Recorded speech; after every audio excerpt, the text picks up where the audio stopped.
নমস্কার। আজকে আমরা একটা বেশ পরিচিত বিষয় নিয়ে কথা বলবো। পশ্চিমবঙ্গ সরকারের লক্ষ্মীর ভাণ্ডার প্রকল্প।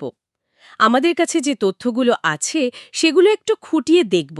মানে এর আসল ব্যাপারটা কি, কারা পাচ্ছেন না। আচ্ছা, একদম গোড়া থেকে শুরু করি। এই যে লক্ষ্মীর ভাণ্ডার, এই প্রকল্পটা ঠিক কি? মানে কেন এটা চালু করা হলো, এর উদ্দেশ্যটা কি ছিল? হ্যাঁ, নিশ্চয়ই। দেখুন, লক্ষ্মীর ভাণ্ডার প্রকল্পটা এলো ২০২১ সালে। হুম। পশ্চিমবঙ্গ সরকার এটা চালু করে।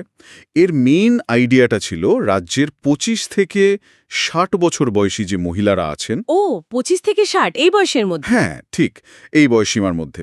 বিশেষ করে যারা ধরুন গৃহবধূ বা হয়তো আর্থিকভাবে একটু পিছিয়ে, মানে যাদের নিয়মিত কোনো রোজগার নেই, আচ্ছা আচ্ছা। তাদেরকে সরাসরি একটা মাসিক আর্থিক সহায়তা দেওয়া, তাদের হাতে কিছু টাকা দেওয়া আর কি। বলা যেতে পারে এটা একরকমভাবে নারীর ক্ষমতায়ন বা পরিবারগুলোকে একটু সাপোর্ট দেওয়ার চেষ্টা। বুঝেছি। সরাসরি আর্থিক সহায়তা। তো এই টাকাটা মানে কত টাকা করে দেওয়া হয়? এটা কি সবার জন্য একই অঙ্ক? না, না, এখানে একটা তফাৎ আছে। মানে দুটো স্তর রয়েছে। যারা জেনারেল কাস্ট বা সাধারণ বর্গের মহিলা, তারা পান মাসে ৫০০ টাকা। ৫০০ টাকা, আচ্ছা। আর যারা তপশিলি জাতি মানে এসসি বা তপশিলি উপজাতি মানে এসটি সম্প্রদায়ের মহিলা, তারা একটু বেশি পান, মাসে ১০০০ টাকা করে। ও, আচ্ছা। এসসি/এসটি হলে ১০০০ আর অন্যরা ৫০০। বেশ। তাহলে কারা এই সুবিধাটা পেতে পারেন? মানে যোগ্যতাটা কি? আর কারা বাদ পড়ছেন সে বিষয়ে কি জানা যাচ্ছে? হুম, দেখুন, প্রথম শর্ত হলো আবেদনকারীকে পশ্চিমবঙ্গের স্থায়ী বাসিন্দা হতে হবে। এটা মাস্ট। আর বয়সটা তো বললাম ২৫ থেকে ৬০ বছরের মধ্যে হতে হবে। হ্যাঁ, ২৫ থেকে ৬০। মূলত টার্গেট গ্রুপটা হলো গৃহবধূ বা এমন মহিলা যাদের নির্দিষ্ট কোনো আয় নেই। তবে কিছু বাদও আছে। যেমন ধরুন, পরিবারের কেউ যদি ইনকাম ট্যাক্স দেন। ও, আয়কর দিলে পাওয়া যাবে না। না। অথবা যদি কেউ রাজ্য বা কেন্দ্র সরকারের স্থায়ী চাকরিতে থাকেন, পার্মানেন্ট জব আর কি, হুম। কিংবা অন্য কোনো সরকারি পেনশন বা এই ধরনের ভাতা যদি কেউ পান, তাহলেও কিন্তু এই লক্ষ্মীর ভাণ্ডারের সুবিধাটা পাওয়া যাবে না। আচ্ছা, বেশ ক্লিয়ার। মানে কিছু বাদ দেওয়ার নিয়মও আছে। এবার আসি আবেদন করার পদ্ধতিতে। এটা কিভাবে হয়? কি কি কাগজপত্র লাগে? এখানে ব্যাপারটা শুরুতে খুব ইন্টারেস্টিং ছিল। এটা মূলত চালু হয়েছিল দুয়ারে সরকার ক্যাম্পের মাধ্যমে। মানে সরকারের বিভিন্ন পরিষেবাগুলো মানুষের বাড়ির কাছে পৌঁছে দেওয়ার যে উদ্যোগ। ও হ্যাঁ হ্যাঁ, দুয়ারে সরকার ক্যাম্প তো খুবই পরিচিত। ঠিক।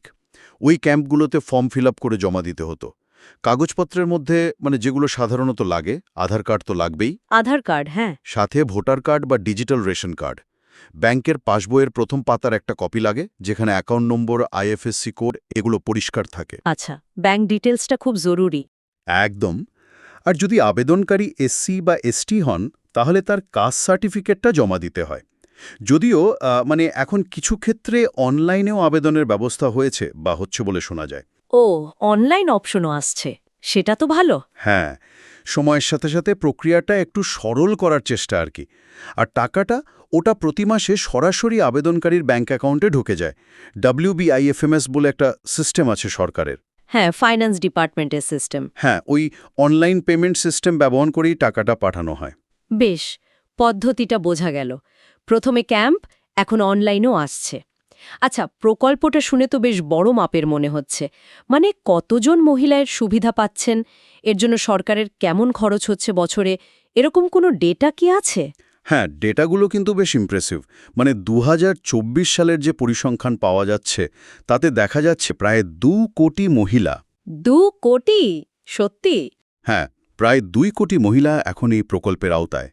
এটা কিন্তু পশ্চিমবঙ্গের মহিলা জনসংখ্যার একটা বিরাট অংশ। আর এর জন্য রাজ্য সরকারের বছরে খরচ হচ্ছে মানে একটা আনুমানিক হিসেব প্রায় ১২,০০০ কোটি টাকা। ১২,০০০ কোটি?